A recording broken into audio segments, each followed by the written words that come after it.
The rain had been falling for hours, turning Seoul's busy streets into rivers of neon reflections. 12-year-old Kim Nari pulled her thin jacket tighter as she hurried through the narrow alley between, and the massive glass towers that seemed to scrape the cloudy sky. Her worn sneakers, hand-me-downs from her older cousin, splashed through puddles that reflected the city lights like scattered diamonds. She was late again. The food bank volunteer shift had stretched longer than usual because 3 regular volunteers hadn't shown up. Mrs. Kim, the elderly woman who ran the place, had looked so tired that Nari couldn't bring herself to leave early, even though she knew her grandmother would be pacing the small apartment, checking the old clock on the kitchen wall every few minutes. This alley was her secret shortcut home, a path most people avoided because it smelled like garbage and was poorly lit.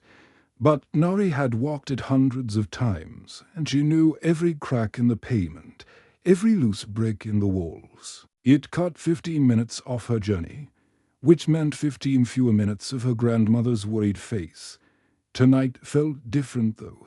The shadows seemed deeper, and there was an odd smell in the air that wasn't the usual mix of trash and cooking food from the nearby restaurants, something metallic and sharp, like the smell of the lightning strikes. She was halfway through the alley when she heard it, a wet, rattling sound that made her skin crawl. At first, she thought it might be a cat or a dog, but as she got closer, she realized it was human breathing, labored and desperate. "Hello," she called out softly, her voice barely audible over the steady patter of rain on the metal fire escapes above. The breathing stopped for a moment, then resumed, weaker than before. Nari's heart began to race. Every survival instinct her grandmother had drilled into her screamed at her to turn round, to run home, to mind her own business. This wasn't their neighborhood. Rich people's problems weren't her problems. But something stronger than fear pulled her forward, the same instinct that made her volunteer at the food bank, that made her help elderly neighbors carry groceries, that made her share her lunch with classmates who forgot theirs. She found him crumpled against the brick wall near a large green dumpster, half hidden in shadows. The man wore an expensive suit, the kind she'd only seen on television dramas about rich businessmen. The fabric was torn and stained with blood, and his briefcase lay open beside him, its contents scattered across the wet pavement by the wind. "Oh, my God," Nari whispered, rushing to his side. "Mister, are you okay?" The man's face was a mess of bruises and cuts. His left eye was swollen shut, and blood trickled from a gash on his temple. But it was his other eye that caught her attention.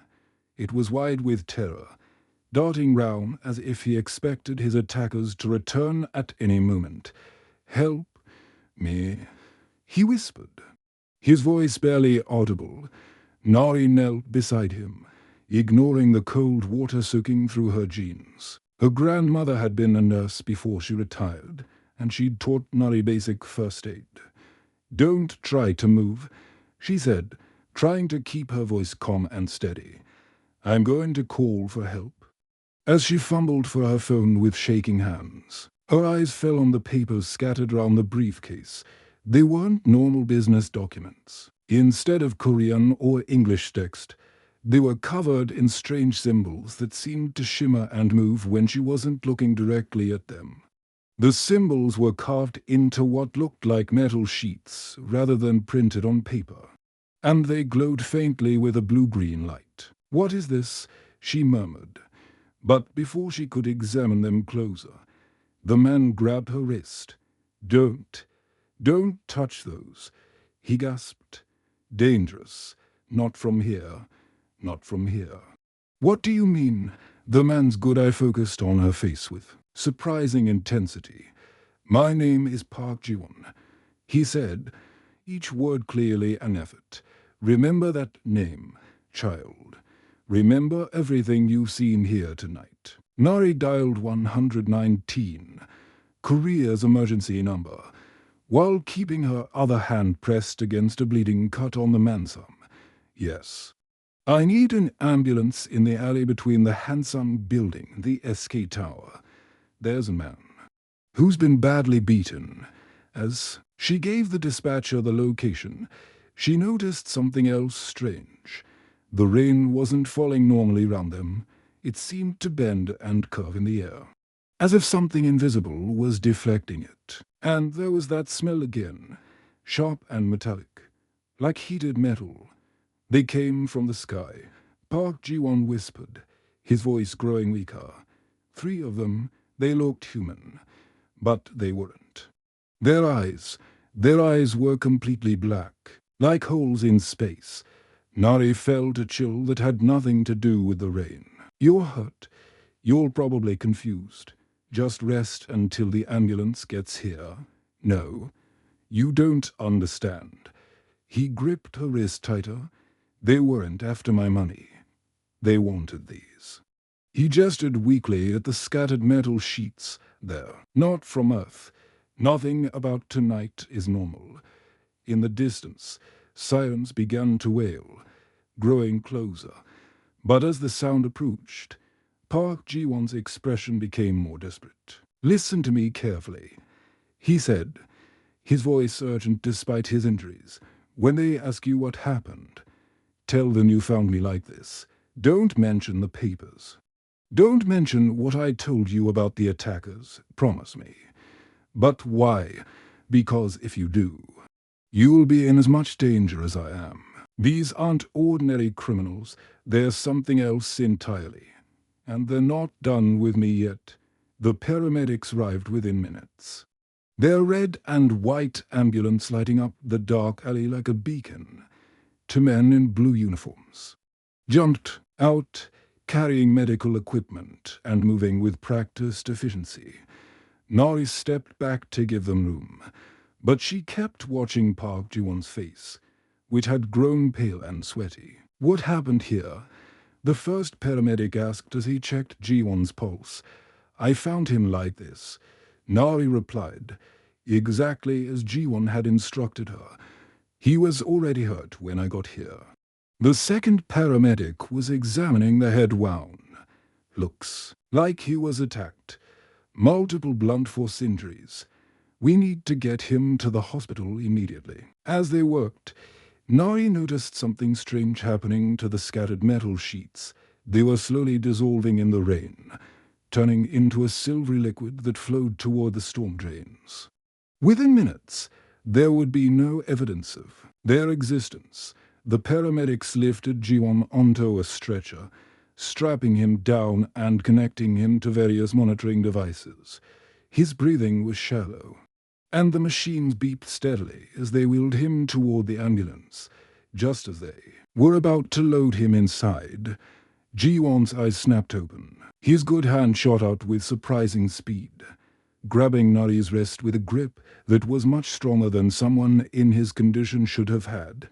"Wait," he gasped, his voice barely a whisper but filled with urgency. The paramedics paused, thinking he was trying to say something about his injuries. They weren't human. He whispered directly into Nari's ear, his words so quiet that only she could hear them over the noise of the rain and the ambulance engine. "The ones who did this to me. They looked like people, but they weren't. There, here, on Earth, they've been replacing people in government, military, everywhere." Nari's blood turned to ice water in her veins. "What are you talking about?" she whispered back, leaning closer. "I'm not just a businessman," he continued, his grip on her wrist tightening. "I'm part of Earth's first line of defense. Those papers you saw, they contain the location of our planet's shield generators, hidden bases all around the world. The aliens want them." His eyes were wide with fear and desperation. "They failed tonight, but they'll try again. And now they might come. For you too." "Why me? I'm nobody." Nari's voice cracked with fear. "I'm just a kid from the poor part of town. Nobody important ever notices me. That's exactly why you're perfect, he said, and despite his injuries, his voice carried a strange kind of hope. Sometimes the most important people in the world are the ones no one notices. The ones who can move through society invisible, who can see things others miss because they're too busy looking at the obvious targets. One of the paramedics tapped his watch. "Sir, we really need to get you to the hospital. You're losing blood." Jiwon nodded, but his eyes never left Nari's face. "Find me at Seoul General Hospital. Don't use my real name. Ask for the Horizon Project. Tell them code Blue 77 Alpha. Can you remember that? Code Blue 77 Alpha." Nari repeated, her mind racing. "Good girl." His eyes began to close as the sedative the paramedics had given him started to take effect. "There's so much you don't know about the world, Nari. So much your government doesn't want you to know. We've been preparing for this day for 30 years. As the paramedics began to wheel him into the ambulance, Jiwon's hand moved to his jacket, pocket. With movements that seemed impossibly smooth for someone barely conscious, he pulled out a small device no bigger than a coin and pressed it into Nari's palm. The device was warm to the touch and seemed to pulse with its own heartbeat. It was made of the same strange metal as the papers, smooth and seamless, with no visible buttons or displays. But as soon as it touched her skin, it began to hum with a low, almost musical vibration that she could feel in her bones. "What is this?" she whispered, but the ambulance doors had already closed. She watched as the ambulance pulled away, its sirens wailing as it disappeared into the Seoul traffic. The alley fell silent except for the steady patter of rain. And suddenly Nari felt very alone and very small. She looked down at the device in her palm. It was glowing now, very faintly, with the same blue-green light she'd seen in the strange papers. As she stared at it, symbols began to appear on its surface, the same shifting. Impossible symbols that had been on the metal sheets. Then, too, her amazement, the symbols began to change, morphing into Korean characters that she could read. Protection active, safe zone established, awaiting further instructions. Nari's hands shook as she read the message. This was really happening. Everything Park Ji-won had told her about aliens and replacements and Earth's defenses. It was all real, and somehow she was now part of it. She looked up at the sky, where the clouds were breaking apart to reveal stars for the first time in her life. Looking at those distant lights didn't fill her with wonder. Instead, she felt a chill of fear. How many of those stars had worlds like Earth? How many had civilizations that traveled between them? And how many were looking down at her planet right now, making plans? The device in her hand pulsed again, and new text appeared. Hostile scan detected. Maintain low profile. Trust no one. Who asks about tonight? Nari quickly closed her fist round the device and started walking home. But she couldn't shake the feeling that she was being watched. Every shadow seemed to hide a figure.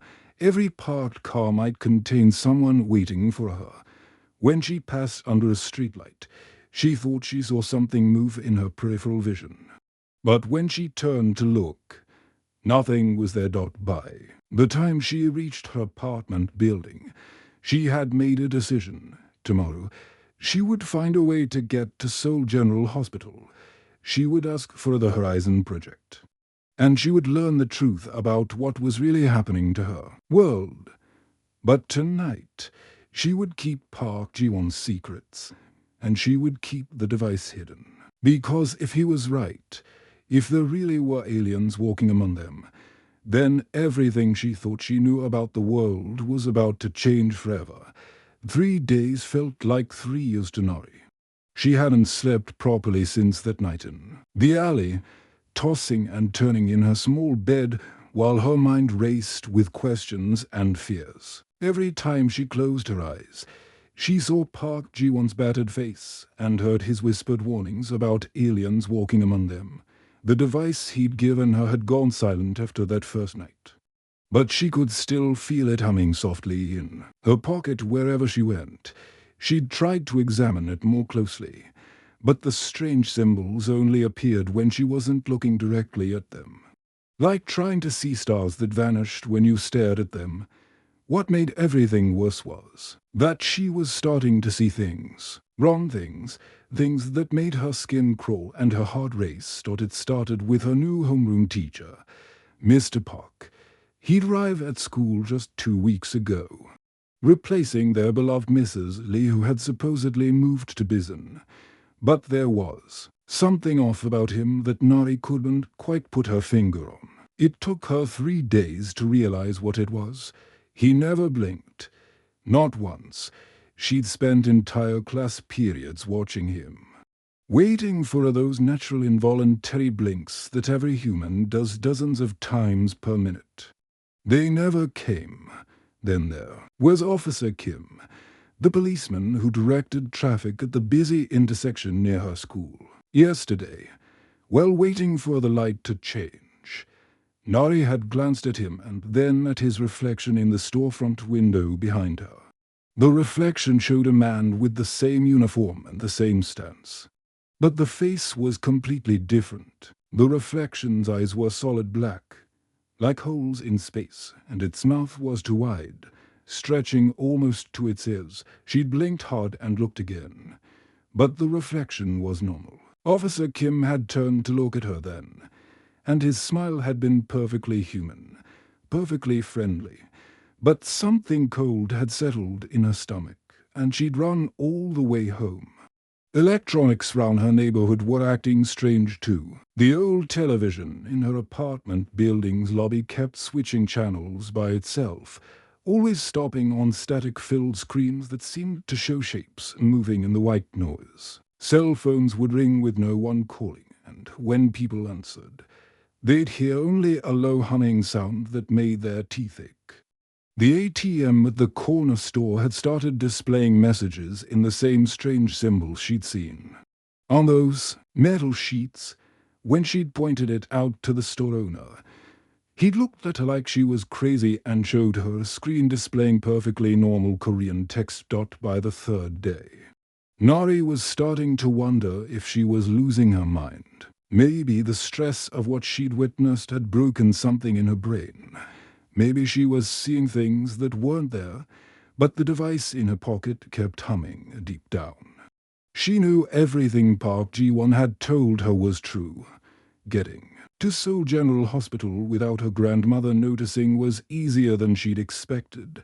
She told her that she was staying after school for a study group, something she'd done many times before. The subway ride felt endless, and she jumped every time someone looked at her or when the train stopped at stations. At the hospital, she approached the information desk with sweaty palms and a racing heart. "I need to find the Horizon Project," she said quietly to the receptionist. The woman looked up sharply, her friendly smile vanishing. Code Blue 77 Alpha. Nari whispered. The receptionist's entire demeanor changed. She picked up her phone and made a quick call, speaking in hushed tones. Within minutes, a security guard appeared. Not the usual kind of hospital security, but a man in a black suit with an earpiece and alert eyes that seemed to take in everything. "Follow me," he said simply. He led her through corridors she'd never seen before, past elevators that required keycards to operate, through doors marked with warnings in multiple languages. They went up floors that didn't exist on the hospital directory, finally stopping at a wing that felt more like a military command center than a medical facility. Park Ji-won was sitting up in bed, looking much better than he had 3 nights ago. The swelling round his eye had gone down, and most of his bandages had been removed. But his eyes carried a weight that hadn't been there before. The weight of someone who knew terrible secrets. "You came," he said, and the relief in his voice was so genuine that Nari felt tears prick her eyes. I wasn't sure you would. Most people would have convinced themselves it was all a nightmare by now. Those things you said about aliens. It's true, isn't it? Her voice came out smaller than she'd intended. Ji-won nodded gravely. 30 years ago, the ship crashed in the Taibik Mountains. The government covered it up. Told the media it was a military exercise gone wrong. But a small group of us, scientists, military officers, a few politicians, we saw the wreckage.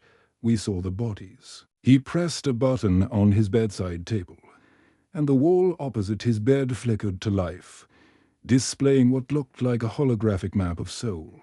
Red dots were scattered across it like drops of blood. They weren't like us, he continued.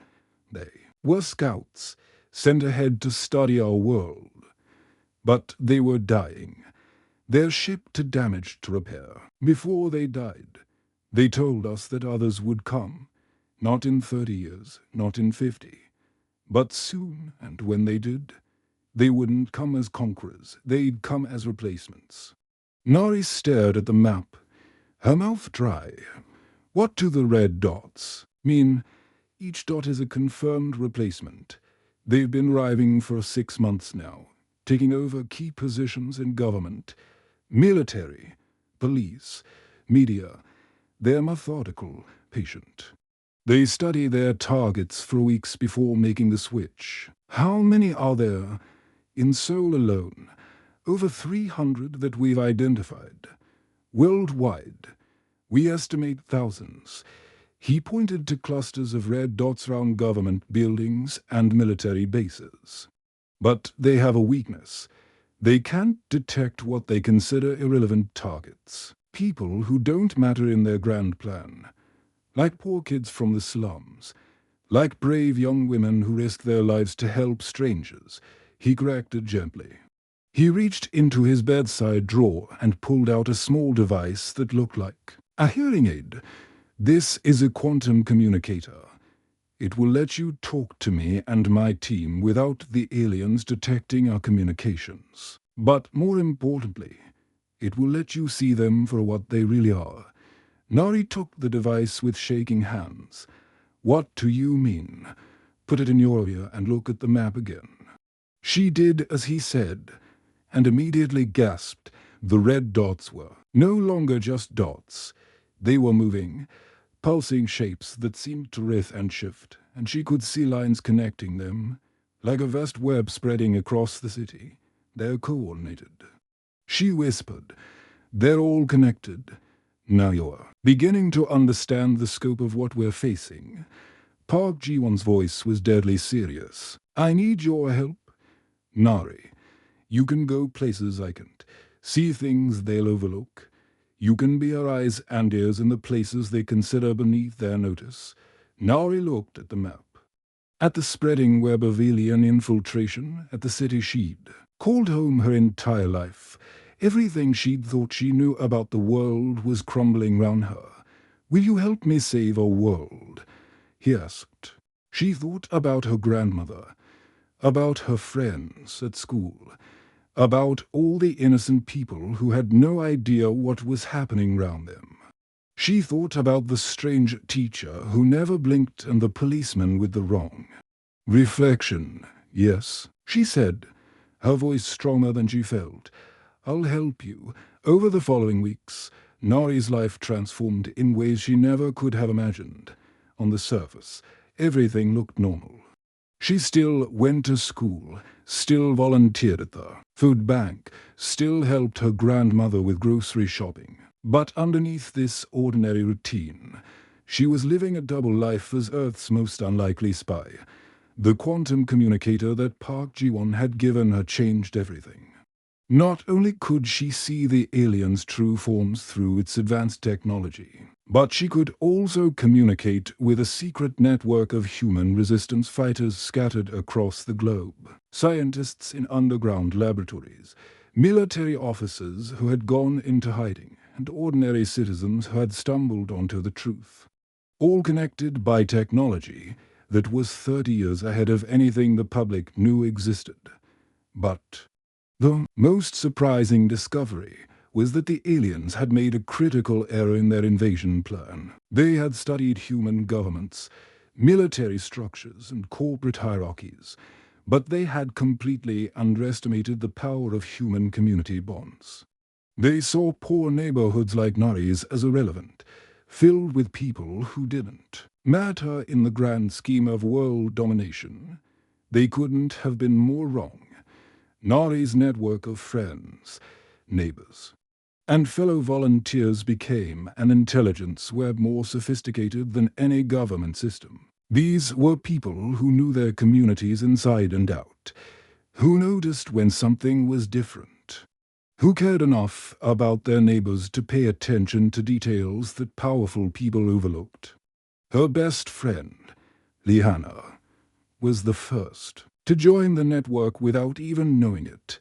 She'd been complaining about their new principal, Mr. Yoon, who had replaced the beloved Mrs. Park just 2 weeks earlier. "There's something really weird about him," Hannah said one afternoon as they walked home from school. "He never eats lunch, never drinks water, and yesterday I saw him in the hallway just standing there, not moving, not blinking, just standing perfectly still for like 10 minutes." Through her earpiece, Nari heard Park Ji-won's voice. "Get more details." "School administrators are prime targets for replacement. What else have you noticed?" Nari asked, trying to sound casual. "He knows things about students that aren't in our files, personal things, like he asked Kim Soo about her cat that died last month. But we never told him about that. And his handwriting changes depending on which hand he uses. Sometimes he's left-handed, sometimes right-handed." That night, Nari used a special camera that Ji-won had given her to take photos of the principal from outside.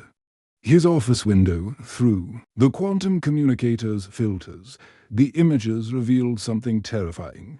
The principal's true form was tall and skeletal, with silver-grey skin and large black eyes that reflected light like an insect's. Old Mr. Cho from the corner store became another valuable source of information. He'd been running his shop for 40 years and knew every regular customer by name. When Nari asked him if he'd noticed anything strange lately, his weathered face grew concerned. "Funny you should ask," he said, leaning across the counter. "I've had 3 customers this week pay with money that felt wrong. Not fake money. I know how to spot that. But the bills felt cold, like they'd been in a freezer. And when I touched them, they made my fingers tingle in a bad way." Nari showed him how to take pictures of strange customers with his phone, and sure enough, the quantum communicator revealed that these weren't human customers at all. They were aliens using some kind of technology to appear human. But their disguises weren't perfect. The money they carried was probably replicated using alien technology, which explained why it felt wrong to human touch. But the most surprising ally turned out to be Nori's own grandmother. One evening, while they were preparing dinner together, her grandmother suddenly stopped chopping vegetables and looked at Nori with sharp, intelligent eyes. "You're involved in something dangerous," she said quietly. "I've seen the signs, the way you check your phone at strange times, how you've been asking questions about people in the neighborhood. The fact that you're carrying some kind of electronic device that hums when you think no one can hear it." Nari's heart nearly stopped. "Grandmother, I'm not asking you to tell me what it is," her grandmother continued. "But I want you to know that I've noticed things too. 3 nurses at my clinic have been acting strangely. They don't react to pain the way humans do. I accidentally spilled hot tea on one of them, and she didn't even flinch. They all started working there within the last month, and none of them have any medical training records that I can verify." That night, Nari made a decision that would change everything. She told her grandmother the truth about the aliens, about Park Ji-won, about her role in the resistance. To her amazement, her grandmother didn't seem shocked. "I lived through the Korean War," her grandmother said simply. "I know what it looks like when an enemy is trying to take over. I've been waiting for someone to tell me I wasn't imagining things." With her grandmother's help, Nari's intelligence network expanded rapidly. Her grandmother's friends at the senior center became watchers, reporting on strange behavior among doctors, government officials, and community leaders. The women who worked at the local market started paying attention to customers who bought food but never seemed to eat it. Even the children in the neighborhood began to notice adults who didn't act quite right. During one of their secret meetings, Park Ji-won showed Nari a holographic display that made her blood run cold. The red dots representing alien infiltrators had doubled in number over the past month. "They're accelerating their timeline," he explained, his voice grim.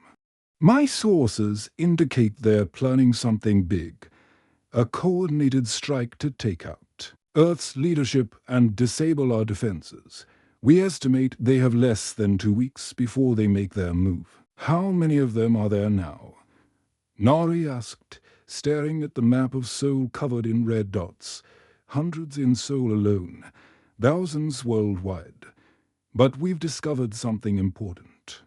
They have a central command node, a ship hidden beneath the city, probably under the Han River. All their communications, all their coordination, everything runs through that ship. If we can reach it, we can disrupt their entire network. Maybe even stop them all at once." Ji-won's eyes met hers. "But Nari, if we do this, there's no going back. They'll know you're involved. Your life will never be the same. You'll be hunted, and so will everyone who's helped you."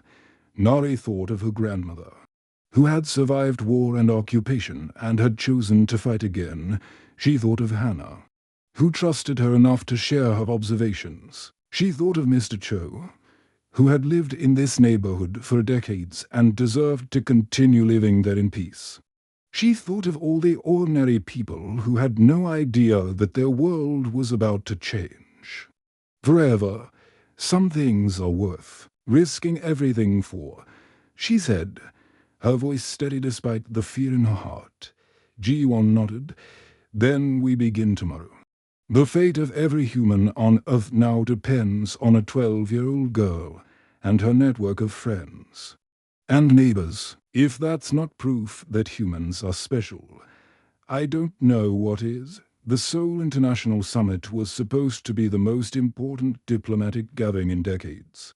World leaders from 53 countries had flown in to discuss global security, climate change, and economic cooperation. The massive convention center gleamed with flags from every continent, and security was tighter than ever before.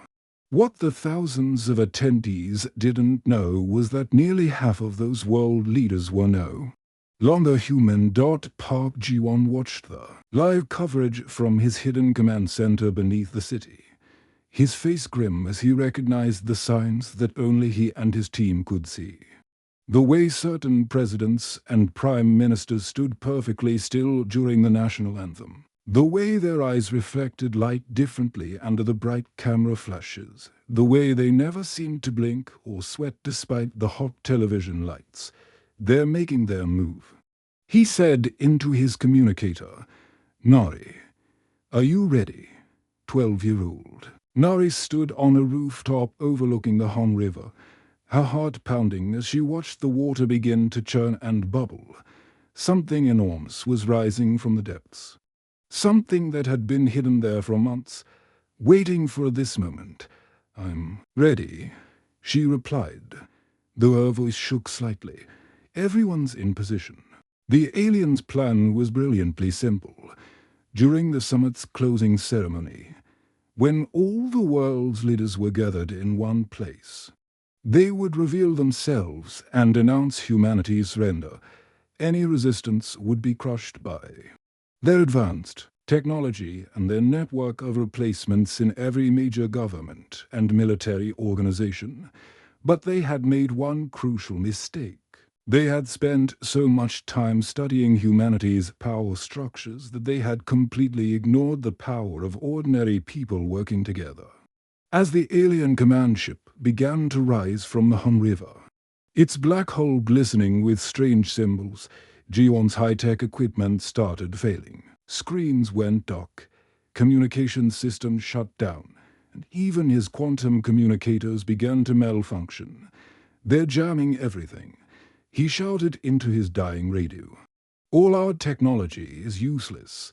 That's when Nori's network proved its worth, using nothing but cell phones, social media, and old-fashioned word of mouth. Nari coordinated a citywide resistance that the alien sophisticated jamming couldn't stop. The beauty of human communication was its chaos. There was no central system to shut down, no single frequency to block, no algorithm to hack. Food delivery drivers became intelligence couriers, racing through the city on motorcycles and bicycles to carry messages between resistance cells. Their knowledge of every shortcut and back alley made them impossible to track or stop. Street cleaners, invisible to the aliens who saw them as relevant, identified patrol patterns and reported the locations of alien forces. They communicated through hand signals, graffiti, and coded messages left in trash cans. Students at universities across the city created distractions, flash mobs, protests, and celebrations that drew alien attention away from the real resistance activities. They used their social media accounts to spread seemingly innocent messages that were actually coded instructions. Grandmothers and elderly citizens provided safe houses, their homes becoming command centers where resistance fighters could rest, plan, and coordinate their next moves. The aliens never suspected that some of their most dangerous enemies were women in their 70s who served tea and homemade cookies to freedom fighters. Even children became part of the network. They carried messages between adults, their innocent appearance making them perfect spies. They played games that were actually reconnaissance missions, counting alien patrols and mapping their movements. As the massive alien ship fully emerged from the Han River, it was met not by military forces or government officials, but by thousands of ordinary citizens. They came from every neighborhood in Seoul: office workers and taxi drivers, students and shop owners, families with children and elderly couples holding hands. The aliens' weapons were powerful enough to level city blocks, but they hesitated when faced with a crowd of unarmed civilians. Their invasion plan had been based on fear and intimidation, not on the need to commit genocide against an entire population. From the ship's command bridge, the alien commander watched in disbelief as more and more humans gathered on the riverbank. His tall, skeletal form towered over the control panels, his large black eyes reflecting the lights of the city. "How is this possible?" he demanded in a voice that sounded like grinding metal. "We monitored all their communication systems. We controlled their governments. We replaced their leaders. How did they organize such resistance without our detection?" Park Ji-won, standing beside Nori on the riverbank, smiled as he looked up at the massive ship. "You studied our governments, our military, our technology, but you never understood our greatest strength. We take care of each other, even strangers, even when it's dangerous." The alien commander's disguise began to flicker and fail, revealing reptilian features and skin that looked like polished metal. "Your primitive communication methods should have been easy to disrupt. You can jam our radios and shut down our internet." Nari called out, her young voice carrying clearly across the water. "But you can't stop a grandmother from talking to her neighbor. You can't prevent a shop owner from caring about his customers. You can't break the bonds between friends round the world." Similar scenes were playing out in New York, London, Tokyo, and every other major city. Alien command ships were rising from hidden locations only to find themselves surrounded by ordinary citizens who had somehow organized themselves into an unstoppable force. The alien invasion, planned for decades and executed with perfect precision, crumbled within hours. Their technology was superior, their weapons more advanced, but they couldn't comprehend the organic, chaotic, beautiful mess of human cooperation. As news of the failed invasion spread around the globe, the alien fleets began to retreat. Their infiltrators were exposed and captured, their technology confiscated, their plans for a conquest abandoned. In the aftermath, Nari found herself thrust into the spotlight. Government officials offered her scholarships to the most prestigious universities. Military leaders wanted to recruit her for a special forces training. Media companies promised her fame and fortune if she would tell her story. She turned them all down. "I'm staying in my neighborhood," she told the assembled officials at a press conference that she never wanted to attend. "My people need me here, and if those aliens ever come back, they'll find that Earth's real defenders aren't in government buildings or military bases." "Where are they?" a reporter asked, pushing a microphone toward her. Nari gestured to the crowd of ordinary citizens who had stood against impossible odds. The food delivery drivers, the street cleaners, the students, the grandmothers, the shop owners, the families, who had risked everything to defend their world. "They're everywhere," she said. "In every alley, every school, every corner store. They're the people who help strangers because it's the right thing to do. They're the ones who notice when something's wrong and have the courage to do something about it." As the sun set over Seoul, casting long shadows across the city that had nearly fallen to an alien invasion, Nari walked home through the same alley where everything had started. Her grandmother was waiting with dinner. Hannah had texted about homework, and Mr. Cho waved from his store window.